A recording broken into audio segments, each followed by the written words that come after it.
தமிழ்நாட்டில் வலமையான ஒரு சிலருக்கு மட்டுமே சூரியன் பிரகாசமாக இருப்பதாக பாஜக மாநில தலைவர் அண்ணாமலை தெரிவித்துள்ளார். உதயநிதி ஸ்டாலின் துணை முதலமைச்சராக பொறுப்பேற்றுள்ள நிலையில் எக்ஸ்தல பக்கத்தில் பதிவிட்டுள்ள பாஜக மாநில தலைவர் அண்ணாமலை, பொதுமக்களுக்கு விடியலுக்கான உண்மையான பொருள் இப்போது தெரிந்திருக்கும் என தெரிவித்துள்ளார்.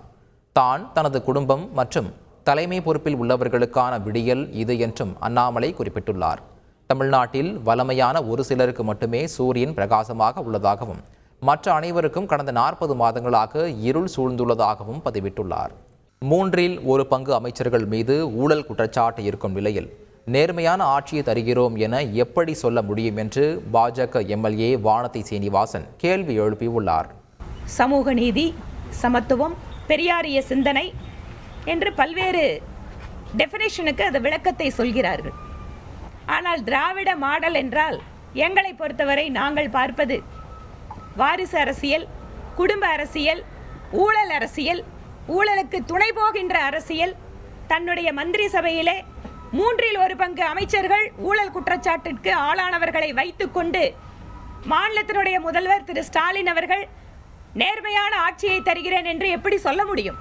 ஒரு குடும்பத்தின் வாரிசுகள் மட்டுமே தலைமை பொறுப்புக்கு வருவதுதான் திராவிட மாடலா என பாஜக எம்எல்ஏ வானதி சீனிவாசன் கேள்வி எழுப்பியுள்ளார். திராவிட முன்னேற்ற கழகம் ஒரு காலத்தில் ஜனநாயக ரீதியான கட்சியாக இருந்தது. உட்கட்சி ஜனநாயகத்தை போற்றி பாதுகாக்கின்ற ஒரு இயக்கமாக அந்த கட்சி ஆரம்பிக்கப்பட்டது. எளிய மனிதர்கள் கூட அந்த கட்சியிலே ஒரு உயர்ந்த பொறுப்பிற்கு வருவதையெல்லாம் 30 ஆண்டுகளுக்கு முன்பாக சாதாரணமாக பார்க்க முடிந்தது. இன்று திராவிட முன்னேற்ற கழகத்தில் 50 ஆண்டுகளுக்கு மேலாக 60 ஆண்டுகளுக்கு மேலாக உழைத்தவர்கள் எல்லாம் ஒரு ஓரத்தில் இருக்கிறார்கள். ஒரு குடும்பத்தில் பிறந்த ஒரே காரணத்திற்காக அந்த குடும்பத்தினுடைய வாரிசுகள் மட்டுமே மாநிலத்தினுடைய முதலமைச்சர் பொறுப்புக்கு வந்து கொண்டிருக்கிறார்கள் என்றால் இதுதான் திராவிட மாடலா? செய்திகளை உடனுக்குடன் தெரிந்து கொள்ள உடனே சப்ஸ்கிரைப் பண்ணுங்க.